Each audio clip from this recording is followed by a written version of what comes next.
Oke, halo selamat siang Mas Arya. Jadi di video kali ini saya akan menjelaskan terkait marketing flow. Nah, untuk marketing flow itu sendiri, di sini saya kategorikan menjadi tiga kategori. Yang pertama yaitu content management, kedua marketing project, dan marketing strategic. Nah, untuk marketing content management, di sini ada detail marketing channel yang sekarang aktif dan juga yang untuk yang terakhir ini, yang warna hitam adalah untuk opportunity. Nah, sedangkan yang warna abu-abu ini masih belum optimal. Tidak seoptimal Dribble, Instagram, atau Pinterest. Karena yang di sini ya beberapa hal tertunda, depends on desainernya ready apa enggak. Seperti itu. Nah, untuk flow-nya overall ini menggunakan approach reusable content. Jadi berangkat dari dribble shoot, konten dribble shoot, nanti akan di-reuse menjadi Instagram konten, carousel, dan juga Behance portfolio. Nah, sebenarnya ini yang warna abu-abu ini menjadi opportunity juga untuk slicing konten, tapi ini masih opsional ke beberapa channel seperti berikut. Nah, sebenarnya untuk kelas channel adalah Pinterest. Pinterest ini untuk sampai sekarang masih actively mirroring langsung dari beberapa dari Google, Instagram. Jadi ya mereka dia masih masih actively optimal sih itu untuk di Pinterest. Nah, untuk detailnya production flow-nya seperti apa? Kalau untuk yang sekarang ya Mas, untuk yang dribble shoot ini untuk use case idea-nya masih dari Mas Arya dan general brief-nya masih dari Mas Arya. Kemudian ditransfer informasinya ke PM, dibuat content planning dan juga tim briefing. Dari sana lalu designer creating content, lalu untuk quality checking masih dari senior designer. Yang mana nanti setelah checking ini jika need revision akan kembali ke content creation. Kemudian kalau semisal complete berarti ini sudah dipegang oleh marketing team untuk content publishing dan content tracker. Nah, dari sana dari proses dribble shoot tadi ini berlanjut ke kalau ini case-nya ke Instagram konten dan Behance portfolio. Jadi dari content tracker tadi sama marketing team dibuat content planning, mana-mana aja nih portfolio yang bisa di recycle menjadi konten Instagram dan Behance. Nah, terus dibuatkan content brief, kemudian di hands off ke desainer yang akan mengerjakan kontennya. Kemudian mereka start content creation, kemudian untuk flow-nya, content checking masih sama seperti di brochure sebelumnya, cuman kalau ini dipegang oleh marketing team. Nah, dari sana jika dan langsung dipublish oleh marketing team itu sendiri dan diupdate content tracker. Nah, sebenarnya untuk step selanjutnya itu, step terakhir adalah reporting. Ini sempat optimal ya ketika ada Belinda yang bantu reporting. Jadi bisa tahu kayak specifically topik mana nih yang engagementnya oke dan project tipe apa kayak mobile app, landing page dan sebagainya itu tuh tiap channelnya tuh bagaimana gitu engagementnya seperti itu. Tapi semenjak Belinda nggak ada, jadinya ini non-prio flow untuk flow terakhir ini. Itu tadi untuk content management, sedangkan untuk marketing project di sini pintu masuknya ada inbound sama outbound. Untuk outbound upward sama kontra dan kurang lebih skemanya seperti ini.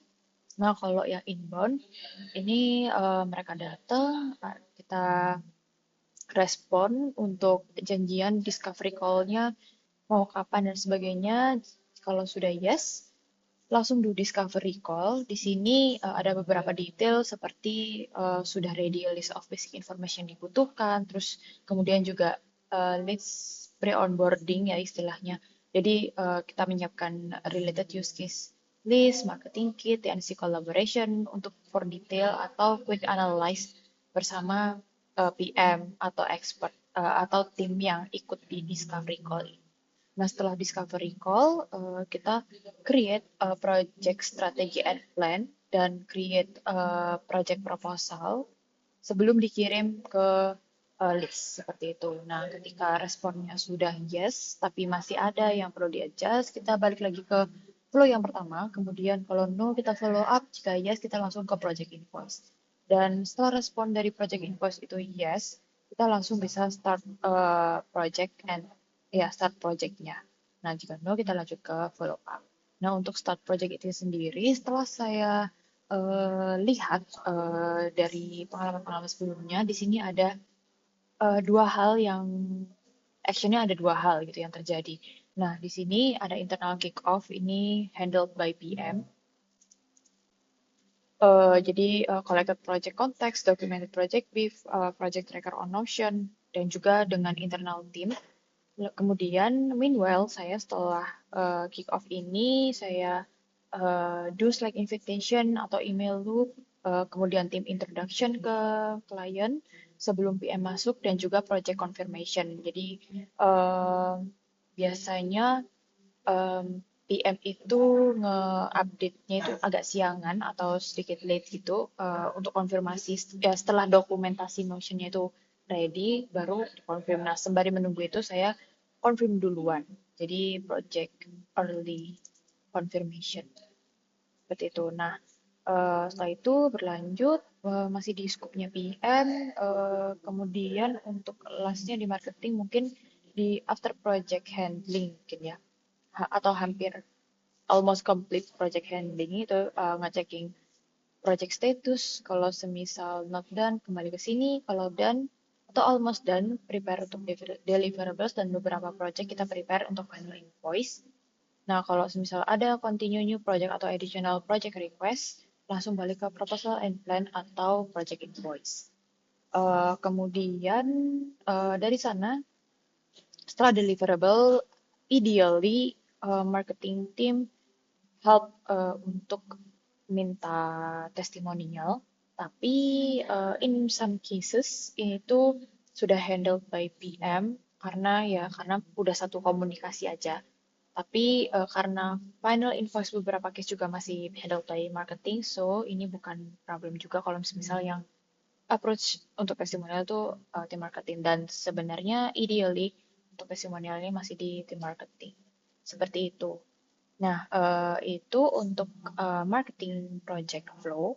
Sedangkan yang terakhir ini marketing strategic. Sebenarnya ini hanya terjadi saat ini hanya terjadi dua arah ya, ke saya dan Mas Arya. Jadi ya, tapi sebenarnya ini juga flow yang menarik juga karena beberapa hal kita sempat ada case sering lupa idenya atau sampai mana prosesnya dan sebagainya. Jadi ya kurang lebih flow-nya adalah untuk marketing strategi ini kita ke-trigger oleh setup goals atau sebuah problem yang perlu di-solve atau ya dari hasil forecasting. Dari sana kita do idea listing and brainstorming, checking setup timeline-nya seperti apa dan sebagainya, apakah oke dan sebagainya, sembari melanjutkan iterasi. Nah, dari sana langkah selanjutnya adalah pre-strategy and plan checking, which is ini tuh yang biasanya kita kalau misalnya ada ide, kita cek dulu ke tim UI design seperti apa atau ke tim development itu possible atau enggak dan sebagainya untuk menyempurnakan dari idea tadi gitu, idea dan setup timeline-nya. Nah, setelah all good, ini langsung di finalize, di define strategi and plan-nya secara terstruktur dan juga final timeline-nya seperti apa estimasinya kayak gitu. Nah, dari sana dari dua hal tadi akan bisa jadi change status to execute. Ini udah tahap execute sih. Nah, ini statusnya berubah menjadi internal project.